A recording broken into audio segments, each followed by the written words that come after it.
This is Dungeon Not Included, the actual play podcast for the adventurous listener. You are listening to our game of Vampire the Masquerade from White Wolf Publishing.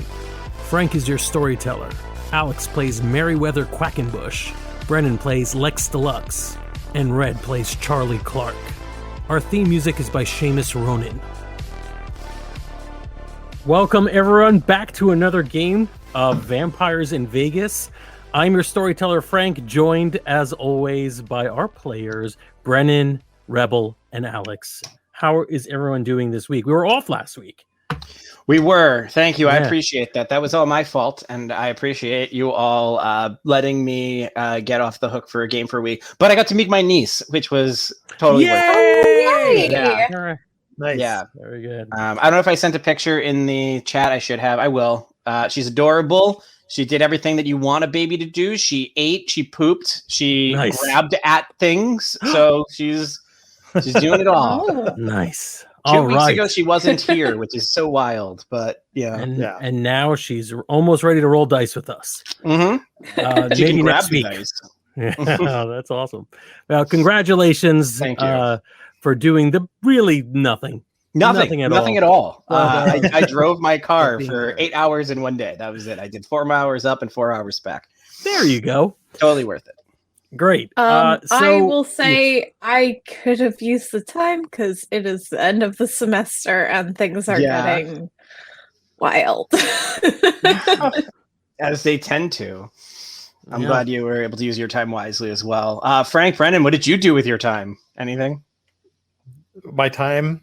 the extra hour you had. Immediately filled it with something else. I went to bed at 8:30. I don't know. Yeah. That's probably the most accurate thing. What did I do? Did I watch Godzilla versus King Kong that week? I can't remember. Something that I regretted deeply. Yeah. Have you? Speaking of regret, have you watched Mortal Kombat yet? I have not, and I want to. Yes. Because I am certain, and this is a very vague memory, but I'm certain it exists. I don't remember the details about it, but there was rules for playing the various ninjas, I guess, from Mortal Kombat within the World of Darkness. Wow. No kidding. Some homegrown rules for it, because I believe, if I recall correctly, White Wolf put out the Street Fighter role-playing game, the official one. And someone's like, we can adapt this. Why not do this? Well, I think we know who the big bad is going to be in this. Like, if I find Kano's going to show up, or Goro, or somebody. Yes. I don't know anything about Street Fighter. Those are Mortal Kombat names. Yeah, you don't know anything about the World of Darkness either, so you're in the same boat. It all works.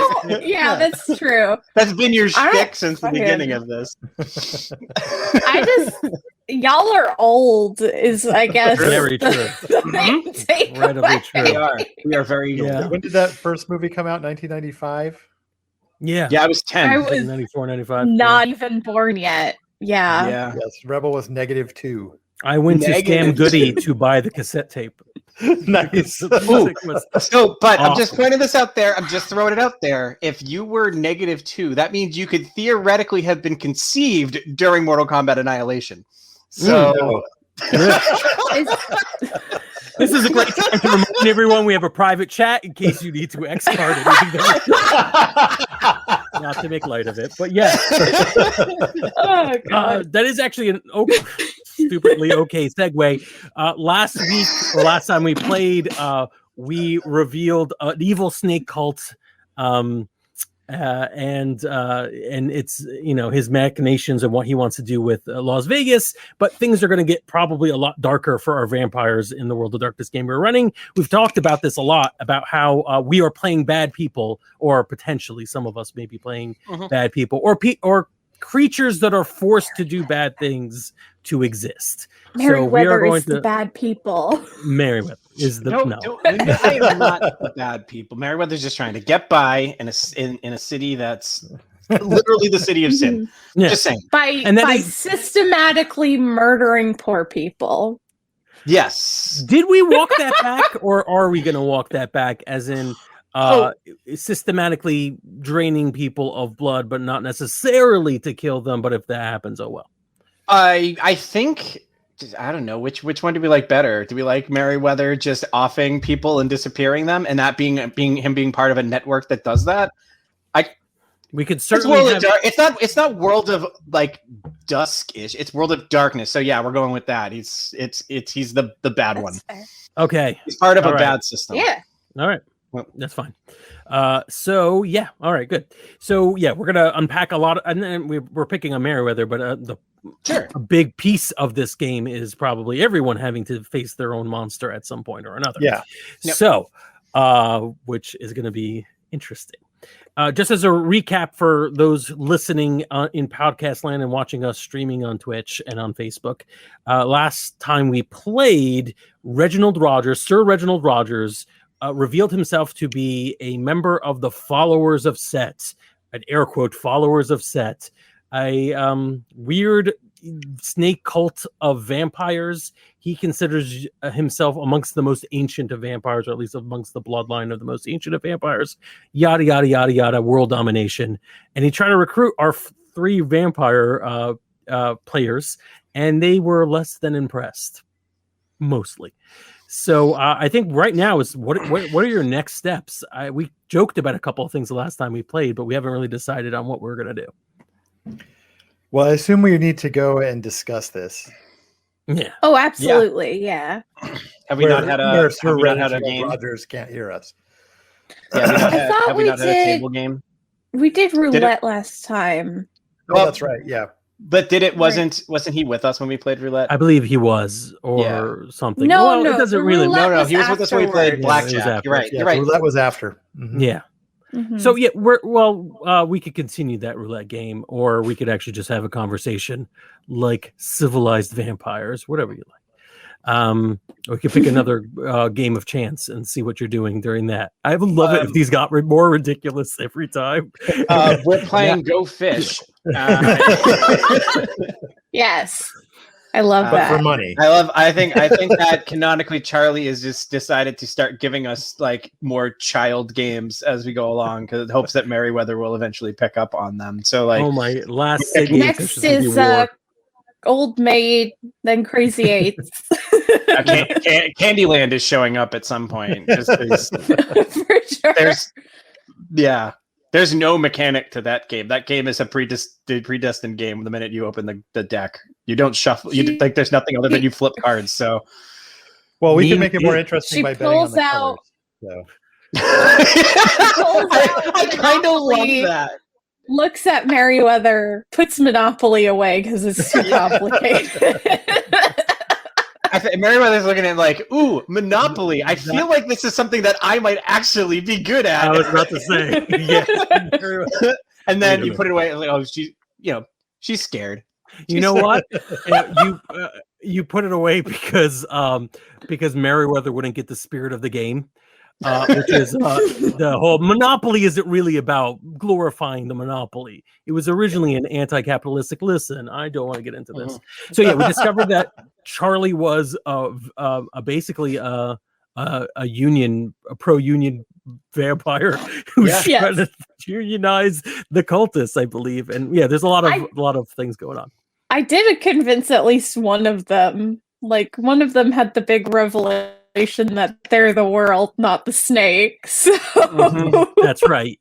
You have, in terms of NPCs to follow up with, you have, I don't think we named the cultist who's like, whoa, just Charlie blew his mind. I don't think we actually named the cultist that Lex has been having a tete-a-tete with. And we do have Merryweather's ongoing thing with Officer McCormick. So if you want to unpack any of those. All right. So Merryweather has 2 things on his mind in this. One is that we are on the night of Wednesday, I believe. Friday is the thing. So His I party is on his they have mind. like less than 2 days to get this thing together. So Merriweather is thinking like, whatever we do now, we got to figure out whatever we're gonna do, because I still have to plan a bunch of stuff. My job isn't done for this party, and he also believes that we need to potentially go talk to the prince or come up with a plan on how to. I think Merriweather's just gonna say, okay, so after that whole thing, I think we can agree that there's some power plays going on in our city right now, right? There, we can see that happening. I don't want to speak ill of our prince, no pun intended, but he did seem very sick. And to the point where I'm not sure how in control of this city is he. Do we actually know that? And should we be bringing this information to him, or should we be solving it on our own? What do you think? Well, honestly, I just don't know if the prince can handle this at this point. So would you think that our next step is to either look further up the chain, or should we try finding another prince of another fiefdom outside of our particular location? Should we be reaching out? I don't see doubt any they harm in care. talking to the prince about Yes, this, even though he's sick. My only hesitation is we don't know how he's going to react, and if he reacts in an extreme way, it might jeopardize the little bit of what we've been trying to do in terms of like hiding the existence of us as it is, right? Like, do you trust, based on what you saw last time, that he's going to be discreet at all in any action he takes? Because I'm not 100% sure on that. Well, I'm pretty sure that these followers of Set aren't going to be very discreet. That is a fair point. Charlie, what do you think?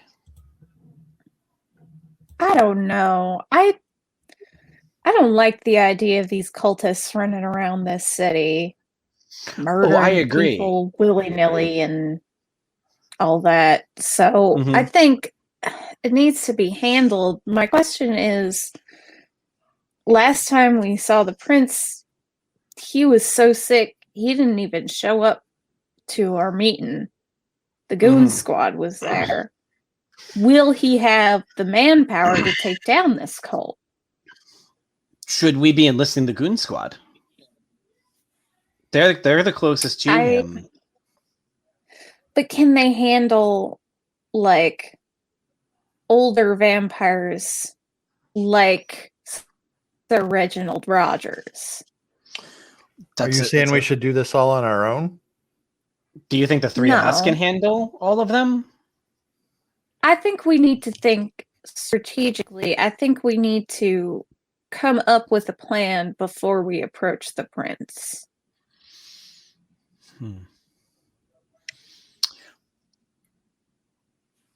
What sort of plan do you think we should have? Because as far as I can tell, our plan is just going to be, I mean, I only see on the table, we either tell them or we don't. Or we can tell strategic pieces of information and see how he deals with it. Feed in slowly and look for response and judge accordingly. Yeah, I think it's important that we have a way to get these cultists in one place so we can deal with them all at once, which means that I think we may have to go back to Sir Reginald, try and get a meeting started, and basically do like a sting operation, I suppose. Well, here's my question there. I think that's a good idea, and I think that we can work with that. Rather than trying to pull them into a place that another location and so on, in about 40 hours, we are going to be in a auditorium right next to where they have made their home base. I think that we could potentially slip away during our own event down to where they are. If that is something that you guys want to do. And that gives us a couple of days, that gives us a day and a half to actually plan what we're going to do when we confront, what our numbers are going to be. If we're going to go in alone, we're going to go in with the prince and so on. But I think that might not actually be a bad place to do so. You want to be near our enemy. We'll already be behind their lines. Right. My only worry is that we won't get all of them if we don't do it when they're having some kind of meeting. I mean, if even one of them gets away, if there is any sort of support behind them, they could bring in reinforcements. Idea. I have an idea. You made a connection with one of these cultists, did you not? You seem to have had caught the eye, the ear, the heart of at least one of the members of this group. Would it be possible for you to find out when their next meeting would be through that person, or maybe even using some of either your intimidation or Lex's ability to do what Lex does, get them to work to reschedule one of their events around our event? That is a great plan. I think if we approach the prince or even just the Goon Squad with this plan, we can get their support. Lex, do you agree? Oh, yeah. Huzzah! We got it. I think then that's our steps will be approach the prince. Should we? Actually, I think that should go. You try and reschedule something first, because we can't go to the prince and say, "Hey, this event has been changed," until we know that it's been changed, and then we can go say, "Hey, this is happening." Because if they say leave it alone, they just have their event without us. Like, we leave it be. But if we want to, I think we want to have as many dominoes lined up before we approach the prince and say, "Here's what we need to knock it down." Agree. Perfect. All right. So step one, who's taking that first step? I think that the two of you should go do that while I plan my party. I think that's a good idea.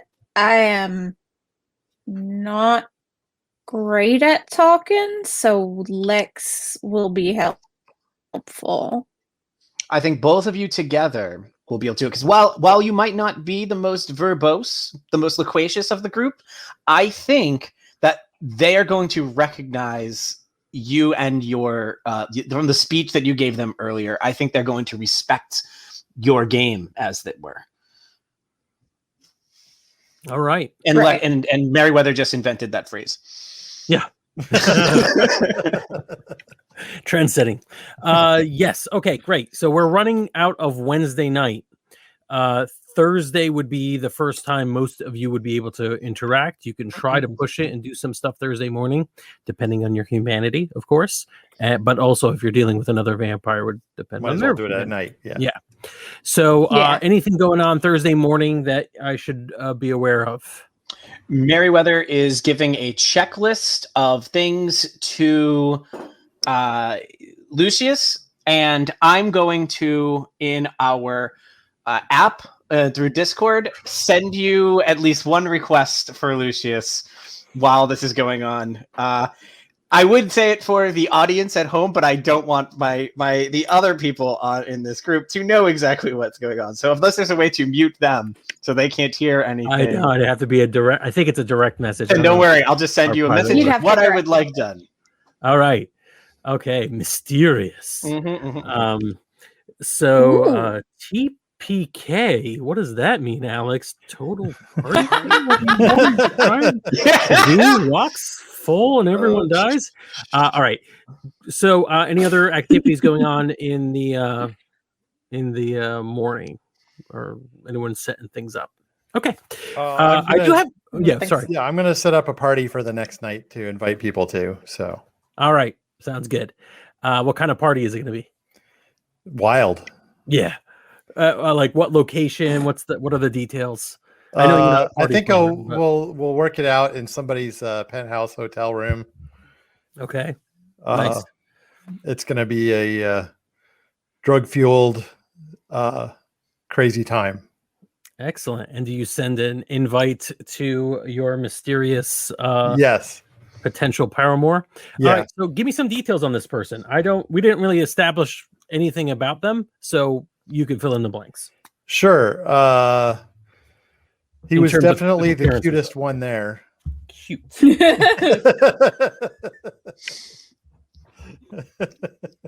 All right. Love it. Got the important stuff. Build anything else you want to add to him? I'm going to call him Hector. Hector? Okay. Yeah. Hector was somebody that, well, Lex isn't as picky as he could be. So he was just going for the cutest one. Mm-hmm. So I think Hector is, nice chiseled features. Looks like he works out a little bit. All right. Or at least he did. He used to. He just picked the right moment. All right. Hector. So does Lex, my assumption here, although please fill in the blanks, Lex and Rebel are pretty much their heart is on their sleeves in what they're planning here, right? Like, let's see if we could get some help. If we can't, we'll deal with whatever comes up afterwards. Rebel is pretty adamant about stopping the cultist. That is that accurate? Both of you are. Yeah. And Lex is along for the ride. So yeah, and Lex is along for the ride. Okay, Merriweather. Yes. Are you genuinely interested in stopping the cultists? Genuinely interested in keeping your hide safe or your people safe, or are you thinking maybe power play at this time? Maybe. No, I think Merriweather definitely liked what he had heard about the concept of him being in charge. Right? He does not like the cult at all. He doesn't like this guy. He does see himself maybe someday sitting on that throne. He thinks that he could do better than what's been there before. He already kind of, in his own way, rules a small portion. If by ruling you think of like having people who will do what you ask and being able to get away with you want, he has power.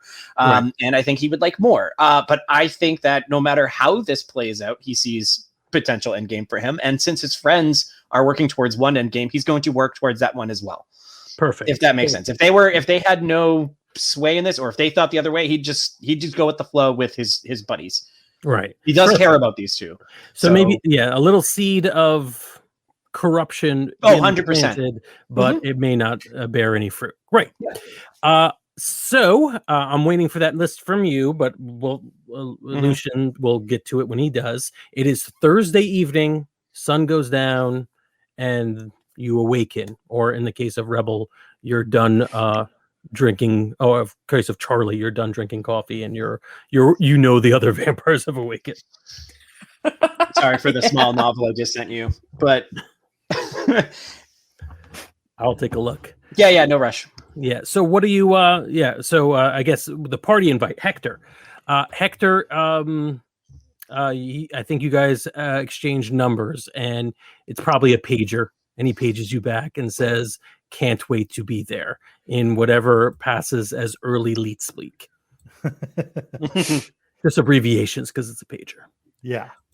Can't wait. By the letter on those things, if I recall. Oh, Jesus. Rebel, tell me. Capitalist hellscape. Tell me about the person you open their eyes, since we didn't really establish a lot about that character. Fill in the blanks for me, at least like physical appearance and what have you. Their name is Reynaldo, and I think they're probably like the most average. You know what I'm saying? Like average build, average height, average appearance. I wrote down Ronaldo Averagio, totally accidentally. Ronaldo Averagio. Yeah. He's wearing red and white stripes. He blends in really easy everywhere he goes. He wears glasses. He has like a hat. No.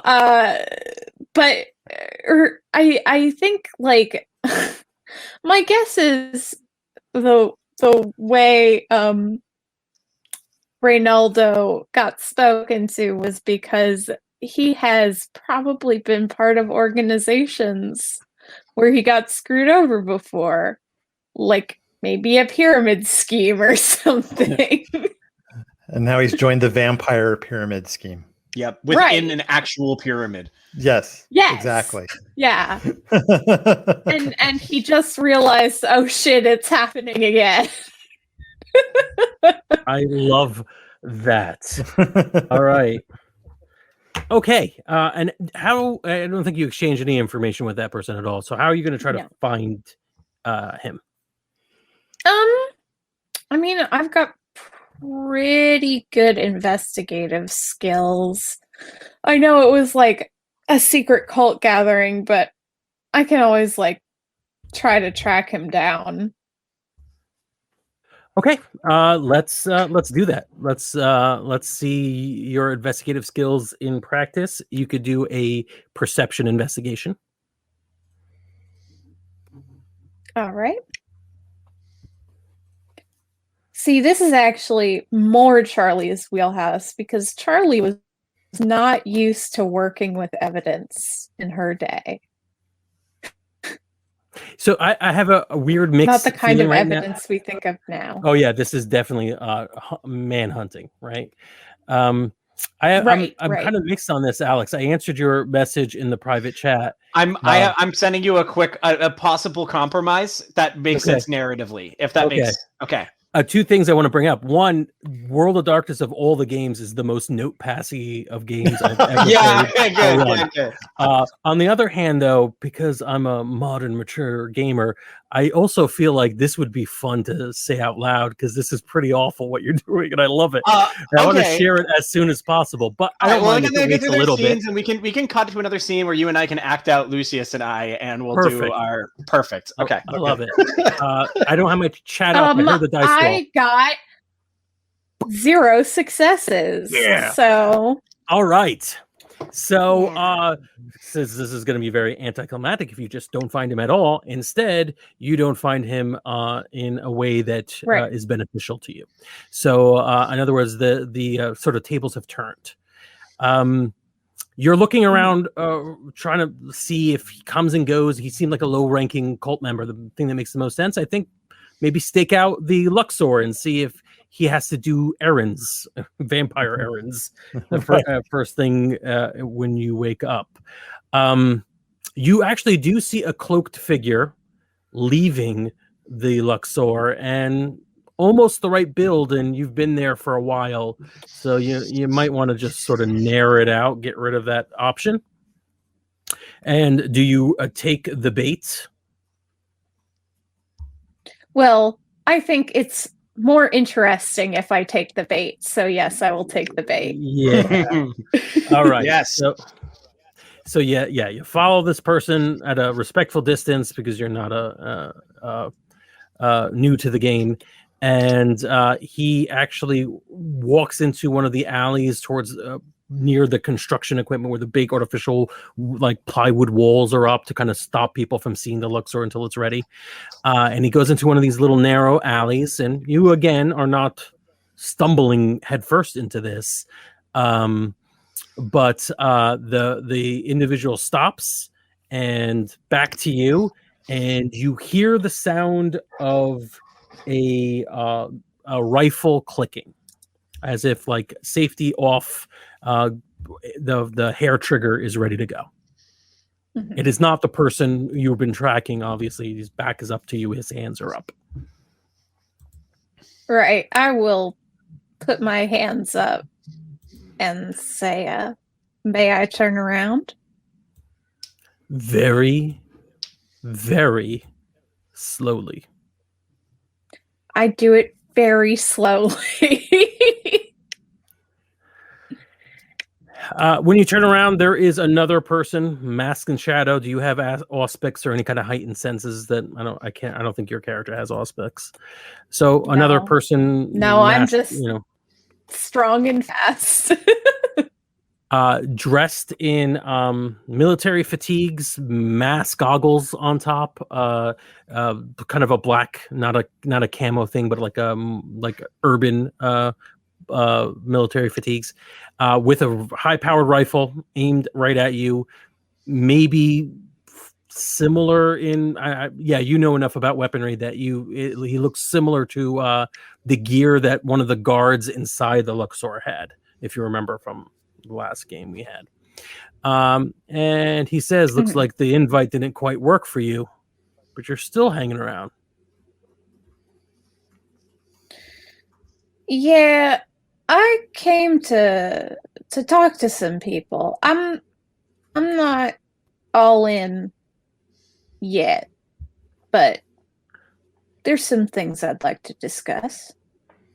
The person you have sort of followed into the alley is just standing there, almost like also completely like surrendering. It is in fact Ronaldo. He does not look like he's happy being there, but he still is working with the guard that is now has a bead on you.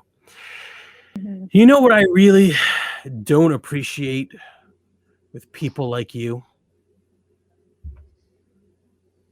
And what is people like me supposed to mean? Vampires. Like you. Sure. You don't appreciate what you have and how easy it could be taken away from you. All right.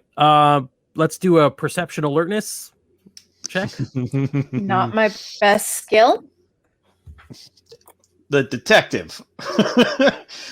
Isn't great at alertness. Yeah. I'm good at Listen, I don't Rebel need alertness because I Darkness. can kick your ass. Also, That's in true. fairness, Rebel has never played World of Darkness before, and it's hard to even. It's not min-maxing. It's hard to even know what any of these things are. No, that's fair. And there are a also, lot of like, skills in this game. So many. there are so many skills. You just have to pick some to be good at. Yeah. Right? I got one success. Oh, okay. Okay. Brendan became a ghost again for a second. For those who are at home who can't see the screen, and you're in podcast land, the light just went so bright that. Oh, I'm sorry. It's my camera in my. Camera. Wraith the Oblivion. It's the all wrong right. game we're playing. Yeah. So you realize that this person's breathing is getting faster and faster, and then suddenly stops, and he's holding his breath because he's about to pull the trigger. So this person is going to shoot you. It's a powerful rifle. It could do a lot of damage, and depending what the ammo is, it could even kill you theoretically. But your reflexes should beat this person. Are you going to try to outdraw or dodge, which are the two options, or anything else that I am not? How close is he to me? He is. So I said alley, so he's maybe 30 feet away. Too close for the rifle he's using to really be useful. But yeah. Would I have to use? Oh God, I forget what the speed thing is called. Celerity. My would I have to use my celerity to like get close enough to him to redirect the rifle? I basically want to make him shoot up. Cool. Yeah. It would be helpful in that it gives you another action. So even if you're not like 100% there, because you have to be there and then fight him. So I think you might have to use celerity to do that in one quick motion. Plus, it looks awesome. Cool. Yeah. Yeah. So I will use a point of celerity in that case. So basically what I want to do is as he pulls the trigger, because if I shoot him, I'm probably still going to get hit. If I dodge, Reynaldo might get hit, and I don't want to do that. So I just want to like basically run up to him and push the rifle up so that he shoots upwards instead. I love that. That's great. And it says a lot about your character too. And I like action sequences that say stuff about character. All right, I'm just finding the right stat for him. It's going to be a dexterity brawl. Sure. From you. Yes. Sorry. And the basic 6 difficulty, whatever, and then it's a challenged roll, so he's also rolling. Yeah. I got 3 successes. Nice. And I got 2. So yeah, you win. We're gonna streamline this a little bit from standard World of Darkness combat, which can get very boring. Plus, he's just some ghoul. So you get there right away. Tell me what you do. You succeed. You beat him. So as he pulls the trigger, I'm 30 feet away from him in 1 second, and the next second I'm holding the rifle up into the sky. And I think he is surprised enough that I can twist it out of his hands and toss it aside before kicking him prone. I don't want to hurt him, so I'm not doing it too hard, but just enough to knock him off balance. All right, great. So smooth action, like a nightmare. Pull the weapon up, and he does shoot one shot. Right. But it goes off into the sky. You kick him down. He's still in fighting shape. He's maybe down on one knee because you only had 1 success over him, and he's ready to go back and engage. When Ronaldo says, "Stop!" Little quivering voice. Go back with the others. You've already embarrassed yourself enough. And he's testing whether it'll work. And the guard stands up, kind of with a little bit of pain in his leg. And his eyes are staring at Ronaldo, is staring at you, and he sort of weakly backs off. Do you give him his gun, or just let him go with that one? Do you give him the rifle back, or yeah? I'm going to give him the rifle back, but I'm taking the bullets out. Oh, nice. Okay, cool. It breaks to pieces in your hands, or disassembles the correct way, and you get the bullets out and hand it back. Ronaldo kind of walks back as if he's going back into the Luxor, like he's following the guard, but he's going to pass you. So if you want to talk to him, feel free. Right. I'm going to say, you got time later tonight to talk? He stops and kind of over his shoulder says, "They're obviously watching you. That's how they knew you were watching me, or watching the Luxor. I don't think it's wise if I talk to you." Well, I just think that you seem like a smart guy who knows when to get out. And he kind of looks up at while you're speaking, he's looking over the fence line as if he's worried someone's going to see him. Although there isn't really a lot of vantage points here. Go on. I'm sorry. Right. No, that's fine. But she'll say, here, and she'll slip him a note that has a time and a location on it, and says, "See if you can get away," and then walks off. I like it. Do you want to try to make a roll to see if right now whether or not this will be successful? Yeah, let's do it. Let's do it. All right, let's do. Yeah, tell me what you think. What you're thinking. I don't know. I think I should use empathy here because I really am trying to help this guy out. I want to get him out because he seems like he knows that this organization is nothing but trouble for him. So I want to help him out. So maybe charisma, empathy. Yeah, I think that makes sense. Your manipulation is just a tad higher, but I don't think you're manipulating him. I think you're trying to help and trying to be show that you're a better alternative. So charisma, empathy, go for it. if the darn Roll20 will load. I'll say the difficulty is 5 too, because you've been working on them for quite a while. Nice, cool.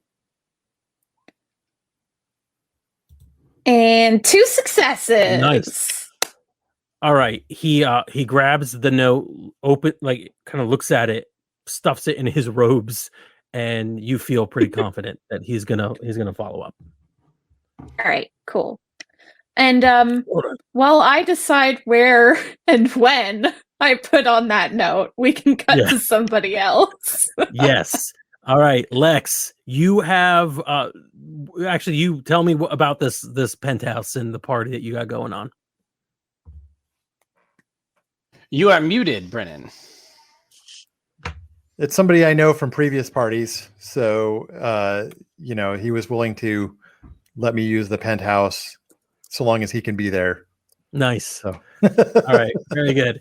So yeah, this poser is human. Yeah. So it's a human party, right? So. Okay. Except Very I'm good. there. Yeah. So yeah, they're all the pretty people and maybe not so pretty people, but people who have good stashes are there. Pillows on the floor, people making out, the whole absolutely 90s vampire vibe. Got it. Yeah. All right. Pretty quickly, almost unexpectedly fast, Hector's there. He's there right as the party begins and starts getting heavy. And he sees you in the doorway, and he's got a little champagne bottle in his hand that looks a lot, or the absinthe bottle in his hand that looks a lot like the blooded wine or absinthe that you had last time, the gift from the right. So he's just sort of nods for you to come join him in whatever secluded corner he can find. I'm going to draw him out into the main area of the party, actually. Oh, okay. So he kind of waits for you, and then you are the assertive one, and you take control. And yeah. All right. He immediately loses all his bravado.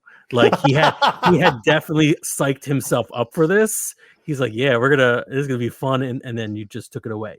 So he goes in the middle of the floor with you, and he goes, you really like attention, don't you? I say, I got a lot when I was alive, and I get a lot now. It's good. It's good to get attention. Yeah, I'm just responding to our fans, but I'm not going to show that comment on screen because it's interesting, but not quite on topic right now. Yes, we are a tabletop roleplay channel. Please subscribe. That'll be fun, and we have lots of games that sometimes involve dungeons, and sometimes they're not included. Yes. So, what did you think of Sir Reggie Raj's offer? Or do you not want to talk business right now? We can get into talking business right away if that's what you want. But really? First, let's have a little taste. That's what I want. He pours you out a thick glass of basically blood that from a person who has been probably forced to drink a lot of absinthe. And offers it to you. I'll take it, but then I'll be like, there's so much we can sample here. Oh, you mean fresh from the source? Everybody is hip in this. Okay, cool. Yeah, I mean, I'm sure. I mean, I like a little bit of I like to have a little bit of a buzz, but I guess most of these people are buzzed, so we could try it. To be perfectly honest, this stuff tastes like garbage. I mean, you can't put sugar on it. You can't do anything. It's not even absinthe. Let me just say, it's definitely what Reggie would want out of the whole aesthetic. But yeah, if you please introduce me to someone. Yeah, so we'll go and start chatting up some people and get them to let us have a little drink. Okay. And yeah, you guys are having a good time. Everybody is on board. It is pleasurable when you drain blood from people in this game. So everybody is definitely on board. And I've got a good sample of different kinds of intoxicants. Right. And so we'll let him pick one. He's got a voracious appetite. He wants to try as many different things as possible, including things that would, in your opinion, in your learned opinion, would clash. Like you want to go uppers and downers right away, et cetera, et cetera. But he doesn't. He just seems like he's a kid in a candy store. Okay. And you get the impression he is young. Okay. So what I'm going to do is I'm going to draw him out. Right. Some of this is, I think some of the initial part I'm trying to pull in is performance, right? Okay. Yeah, I'm performing the party host right now. Yeah, great. Please. I think that's manipulation performance probably, right? Yeah. Or you want to be charisma. I mean, this is also either way. You. Either way is fine with me too. Okay, so I'll go charisma or performance. Okay. Because I'm really good at that. Yeah. And it's not like you're really not putting on a show. Well, you're putting on a show, but you're not lying about this being you. Yeah. No. Yeah. No, this is what I do all the time. So all right. Okay. Difficulty 6, I assume. He is not hard to impress. He's gonna be actually, you know what? Yeah, it is gonna be 6. I know what it's based on. Okay. Yeah, 6.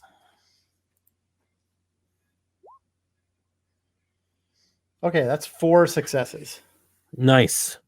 All right, he's enthralled. He really does enjoy every moment. And to be honest, you get the impression this is how he was recruited. Okay. Initially, like you're hitting the same buttons, but less snake cult. So perhaps even better. And I'm going to say, we only wear robes here if we feel like it. So to be honest, they're very freeing. It's just a little odd that everybody, all the dweebs wear them too. And it's just sad.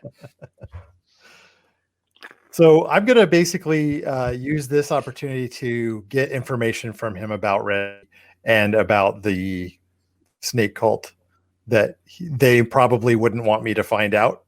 Okay. Sounds good. Let me think of 4 good solid facts for you. That's okay. 4. Yeah. All right. First, Reggie is absolute prick. Nobody likes him, but most people do fear him. He has done things that is impressive to them. So it's not just bravado. He is a decently powerful vampire, and allegedly he cannot be killed. That is what he's told people, and has apparently displayed it, that he cannot be killed. No great details are about that. Apparently there's just some fights that he has seen in other cities and some horrible damage that Reggie just sort of shrugged off. Okay. Hector was, and this is kind of like, he says this casually. He's like, "Oh, I love parties. They're so, this is how I was given the gift. Me and, about 24 other people. And it was wonderful. I mean, I'm the only one who made it past the week, but how can you not love this life?" So in other words, these people do not follow the Camarillo's rules about embrace at all. And if he's even remotely not exaggerating, dozens of vampires is way scary and very odd. Yeah. He during the night shows that he is very sensitive to light, like strangely sensitive. It's one thing to like flinch at the sun coming up, but he's any bright light and he seems to be bugged by it. Enough to the point where you suspect that this is something specific to him and his group. And I don't have a 4th one. Do you have something you want to know about specifically? I want to know exactly how many of them are in town.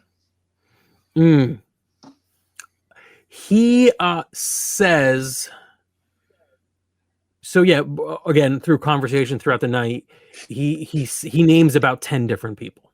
Okay. Yeah. That's significant. Yeah, I don't know that we want to take on like a dozen vampires all at once, is my thing. So all right. So he is afraid enough where like he doesn't want to stay too long. at towards the if you I don't know if this is an all night party or not. I guess not. If you want to maximize your time and meet up with I'll meet up with them. So yeah, it'll probably wind down around 2 or 3 in the morning. or in that case, you may even leave him there because Yeah. he's not skedaddling because of the sunlight, but at the same time, you've got things to do. Okay, great. Anything else? I'm trying to think if there's anything else I want from him. No, not right now.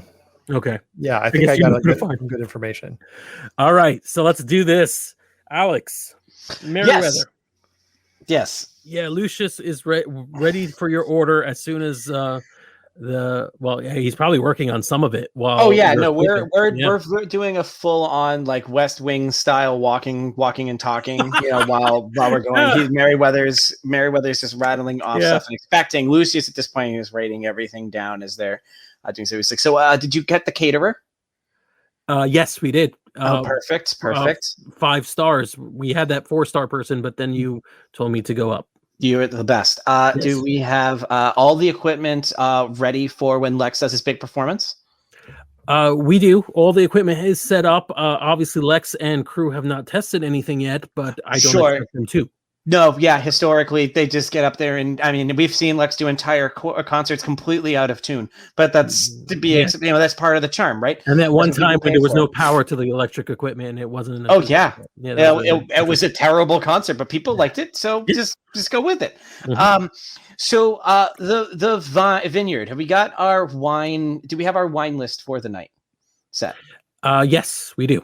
Okay, come with me really quick. I need to go set, so we're going to go upstairs to my office really quick, and I'm going to open up whatever panel I have in there that reveals the various vials of reserves of blood that I have of my own blood, as well as other blood in there. We said before that we keep a certain amount in small vials so that I used it to taint the officer's wine the first time, which is how I gave him step 1 towards becoming a ghoul. Is that how that works? It's 3 to become a ghoul. So I should have some there. Clarify, it's I think it's 1 to become a ghoul, maybe, but you're thinking of 3 to become bloodbound. Yes, that's what I'm looking for, is the number to become bloodbound. Yeah. 1 gave them one gave him the ability, like kind of like a weird, like he wants to do stuff for me, weird little attracting kind of thing going. So Meriwether says to Lucius, he's like, okay, so we have how many tables do we have set up for the night? I think it was 12 tables. 12 tables. 12 tables. I would like a bottle of wine at the center of each one of these tables. At least 1 bottle, maybe 1 bottle for every 2 people. If we can do that, that would be wonderful. And I would like you two, and he reaches over and he pulls out the syringe that's used to extract his blood. He's like, and I would like you to, through the cork, I want you to put in a good amount of my blood into every bottle from our reserves. And if we don't have enough from reserves, we can get some from here. Okay. So this is horrible. Mm-hmm. I love it. Yep. First thing, I have a question for you. Sure. Paint me a picture when the panel opens up and there's like a backlit, almost like a thing. Picture a glass pipe organ, just of red tubes going down. Nice. Like it's even like probably shaped in that sort of like arching like bit you get in sort of pipe organ. So it's just lots and lots of vials, corked vials, or screw. Probably at this point they don't need to be corked because we're in the 90s. They're like screw top medical vials that contain blood. One tier, like various tiers are different, like O positive, O B positive, whatever. He's got them all organized. They're all labeled. They have vintages probably on them because he's that guy. This is such a Torador thing. This is so beautiful and horrible. Yeah, and then he's got, of course, a small, like almost like a tabernacle that has his own blood in it. Right. That's in similar ones, but I don't know if there's any direct way you can tell from looking at it which is human blood versus vampire blood, if it's a coloration change or something like that. But there specifically are a certain number of vials that we have in there for just this occasion, not at the scale, but the idea that he would like to do. All right. Which is work towards getting people. So his goal if in this, and we can figure out how we want to do this, because I know that we're going to have to do this mechanically somehow, or barter, or however. But his goal, since this is likely he's going to control of the guest list and so on, a lot of high profile people, including high members of the police force, because her brother is chief of police, and many other people, a lot of high profile people are going to be at this party. And Merryweather he's not greedy. He's not going to just make everybody immediately, his blood-bound person. But he would like to start investing in people. So he wants to it seems like he's super callous more than greedy, because you're not necessarily blood bonding everyone, but you're definitely not considering the fact that people maybe don't want to have their feelings manipulated by being forced to drink your blood. Yeah, all right. But also that's like he's been manipulating feelings since the minute he became a vampire. He's very much gotten away with everything he has by using his sex appeal and his charm and so on. So how is this really that different? Whether he's manipulating chemicals in the brain through his physical attractiveness, or the words that are coming out of his mouth, or the chemicals in his blood that are going through their veins. To him, it's just chemical reaction. So his goal is he would like to taint as many of these bottles of wine as possible. Now, you had said in your chat that this is obviously not going to be super easy to do. And you had said either it's going to take a lot of blood or a lot of time. Yeah. And I don't know if you liked my compromise or my bit there, which I feel like we could do this as a sliding scale, where I can give some blood. I'll gladly give some of my blood points. But also, the longer I avoid being pulled into shenanigans with them, regardless of whether I want to. I mean, because he does care for them, so there are things that can get him to stop doing it. But I think that he's going to try and avoid doing anything until the event. And if I can pull that off, which I don't think narratively I'll be able to, but if I can pull it off, then I want all the bottles to be tainted. Okay. Does that work for you? Yeah, let's actually role play this out a little bit. Sure. First thing I want to do before that is just make a conscious roll. So this is a little difficult with the roll 20 character sheet we have. Your conscious is 4 dice, so you just have to roll 4d10. I don't even know if you can do that. The really dumb way. Can I do? You could do strength alertness, and that's 4 dice. That's the easiest way of doing it, I think. Strength alertness. Hey, that's actually in your. Yeah, that's in your dice pool already. That's interesting. We probably did this stupid fix before. But I can't see the thing. You got 3 successes. 3 successes. Okay. Wow. You don't really see a problem with this. That's the kind of sociopath you are. I think he's pretty well justified it all in his mind. Yeah. Absolutely. Yeah. Wow. Yeah. Wow. Right. Wow! That's awful. Holy shit! Merryweather is very, he is what he is. He's Merryweather. He's Merryweather. He's really good at rationalizing, is what he is. Yeah. Lucius says, "We do not actually have enough of your blood on file, sir, to make this happen, but we can use the machine on you as well. And maybe it's like a dentist chair with like a little IV thing where you put the victims. If you take a seat, I'll begin the process." And Merryweather rolls up his sleeve and takes a seat. Oh, before that, Merryweather walks over to the record player and puts on. He said he's an Elvis fan. He puts on Elvis. And then Vegas, we gotta have Elvis. Right? Yeah. So You Ain't Nothing But a Hound Dog starts up, and he sits down in the chair, rolls up his sleeve, and holds out his wrist. Says, "Let's get going." Before we begin, sir, would you like a small hit to refresh yourself? Oh, 100%. He offers his own neck. Fresh is best. While I appreciate that, Lucius, I would love you to be on your A game. So if I could just have an 89-0, please, that would be great. All right. I think that's scene. Yeah. Ooh. Oh, you're so bad. Wow. Oh my god! Yeah, pretty bad. With Lex and the amount of blood drinking that happened there, everybody was consensual, so we're good with that. Okay. And we haven't really explored Charlie yet. Charlie, I think you have to spend a point of blood for the celerity to work, but you're not quite. I don't think you're hungry yet, right? Yeah. All right, so I'm actually very curious. 12 blood points. Yeah, right now. I wonder I think maybe vampires have to spend a point of blood every day to wake up. I think there is a mechanic in there. A thing there. Yeah. Okay. So we may be a little bit short. It doesn't really matter, but I am curious about how Charlie gets fed, because just the juxtaposition between the three different scales. We've got I just know a lot of people who are really deranged, and I find blood when I need it, and whatever Charlie does, I guess they're going to find out in an upcoming game. Cute. Yeah. All right. Absolutely. Great game, everyone. Can I just throw this out there too for everyone at home? Before I did this, because we've had talks about consent and stuff, I did vaguely hint that something like this was going to happen, and I did have a discussion with the crew before I went down this path. I just want to make sure everyone everyone was on board in a wheelhouse of me going down a dark path, and I just want to make sure that everyone at home knows that this wasn't me trying to violate anything on anyone, or intentionally or unintentionally. Yeah, we use safety tools. We're good. Yeah, we did. But that was a really great game. It was awesome. I love that it got bookended with really creepy. I actually like that it got almost progressively worse. Vampire, bro, let me save you. And also, Ghoul, I'm not going to kill you. Here's your gun back, but you can't have your bullets.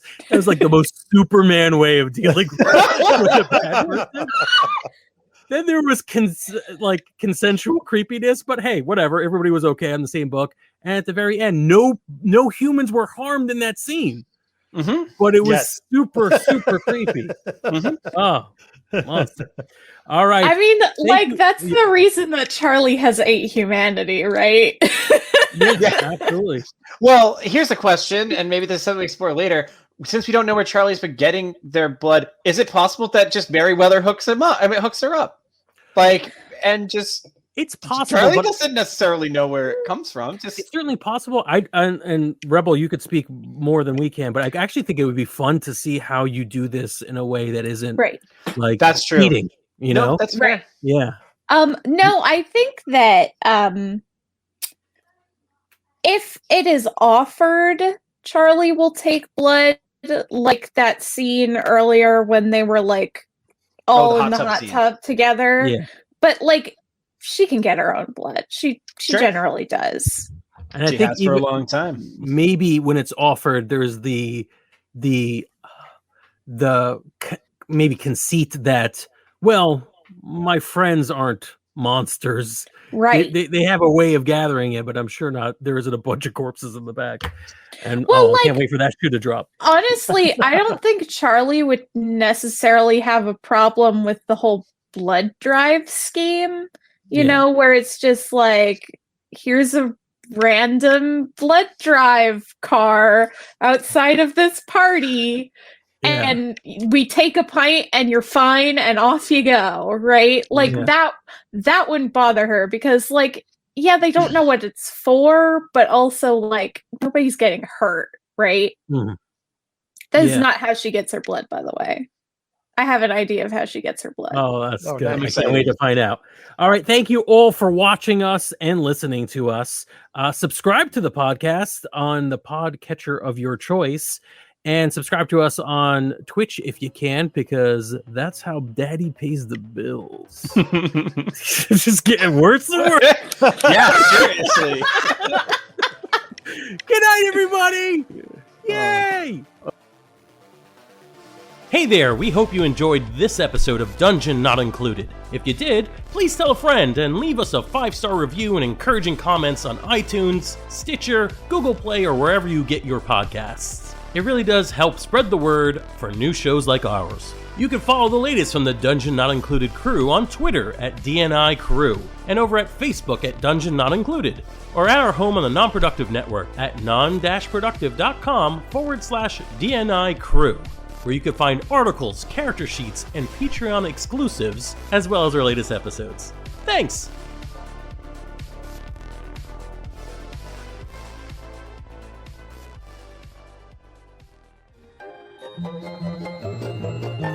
This has been a non-productive media presentation.